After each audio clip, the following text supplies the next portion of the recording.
بسم اللہ الرحمن الرحیم۔ السلام علیکم میرے پیارے دوستو، میں ہوں ڈاکٹر ناصر محمود۔ آپ میرا یوٹیوب چینل زیڈار ناصر دیکھ رہے ہیں۔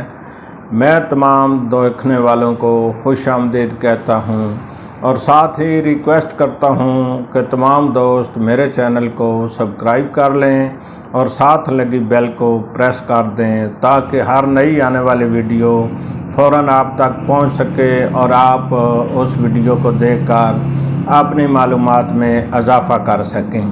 تو آج کی اس ویڈیو میں آپ کو ایک بہت ہی اہم بیماری کے متعلق بتانے والا ہوں۔ یہ جلدی بیماری ہے، ایک جلد کی بیماری ہے جس کو چنبل کا نام دیتے ہیں۔ بعض لوگ پھل بیری ایک بیماری ہے، اس کو چنبل سمجھتے ہیں، بعض لوگ چنبل کو سمجھتے ہیں۔ یہ چنبل جلد کی بیماری ہے۔ جو بھی جلد کی بیماری ہوتی ہے، یہ اندر کا نظام خراب ہوتا ہے، خون میں کچھ سیل کی کمی بیشی ہوتی ہے، تب ہی یہ ایسی بیماریاں جنم لیتی ہیں۔ تو چنبل ایک ایسی بیماری ہے جو سمجھیں کہ لا علاج ہے۔ یہ خاص کر ہاتھوں پہ، پاؤں پہ نمودار ہوتی ہے۔ سب سے پہلے ہاتھ پہ خارش ہوتی ہے یا پاؤں پہ خارش ہوتی ہے، وہاں پہ ایک چھوٹا سا داغ سا بن جاتا ہے، پھر آپ اس کو خارش کرتے رہتے ہیں اور وہ بڑھتا رہتا ہے۔ یہ ضروری نہیں صرف ہاتھ پاؤں پہ یہ ہوتی ہے، جسم کے کسی حصے پہ بھی ہوتا ہے۔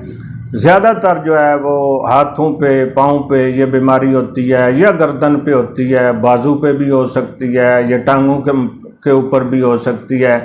چنبل ایک کھرینڈ سا بنتا ہے، جو ہی آپ اس کو خارش کرتے ہیں تو آپ کو سکون ملتا ہے اور آپ اس کو زیادہ خارش کرتے ہیں اور وہ بیماری پھیلتی رہتی ہے۔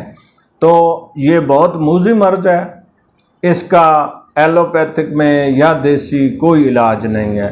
بعض لوگوں کو یہ اس طرح بیماری لگی ہے کہ وہ اس کو کب مر گئے ہیں، قبر میں اپنے ساتھ لے کے گئے ہیں، یعنی یہ بیماری علاج کرتے کرتے زندگی ختم ہو جاتی ہے، یہ بیماری ختم نہیں ہوتی۔ تو میری آپ تمام دوستوں سے گزارش ہے کہ جو ہی اس قسم کی کوئی بیماری بننی شروع ہو، اس کا شروع سے آپ علاج کروائیں گے تو انشاءاللہ آپ ٹھیک ہو جائیں گے۔ تو ہومیوپیتھک میں اس بیماری کا 100% علاج موجود ہے۔ یہ جو چنبل کی بیماری ہے یہ کھرینڈ نما ہوتی ہے۔ ایلوپیتھک والے یا کوئی دیسی ٹوٹکا آپ استعمال کرتے ہیں، اس کے اوپر لگا دیتے ہیں تو وقتی طور پہ وہ بیماری دب جاتی ہے اور کچھ دیر کے بعد دوبارہ نمودار ہوتی ہے۔ اور موسم کے لحاظ سے بھی یہ بیماری میں کمی بیشی آتی رہتی ہے۔ جو ہی موسم تبدیل ہوتا ہے تو اس میں کمی بیشی ہو سکتی ہے۔ تو اللہ کے فضل سے ہومیوپیتھک میں اس کا کامیاب ترین علاج ہے۔ میں آپ سے یہ گزارش کر رہا ہوں کہ جن لوگوں کو چنبل کی بیماری ہے وہ یہ نہ سمجھیں کہ اس کا ہومیوپیتھک میں علاج ہے، دوسرے میں علاج ہے یا دیسی علاج ہے۔ نہیں، ہومیوپیتھک میں 100% علاج ہے، باقی جتنے بھی علاج ہیں اس کے عارضی علاج ہیں۔ یعنی آپ کوئی ٹیوب لگا دیتے ہیں اس کے اوپر جہاں یہ تکلیف ہو، یا کوئی دیسی نسخہ استعمال کرتے ہیں تو وقتی طور پہ یہ دب جائے گی لیکن اندر سے یہ ختم نہیں ہوگی۔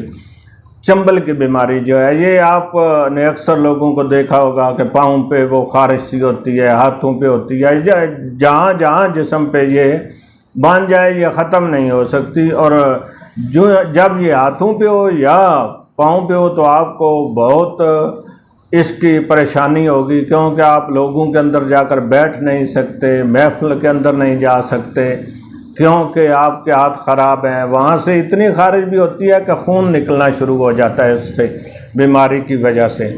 تو خارش بھی شدید ہوتی ہے، بہت بدنما یہ بیماری ہے۔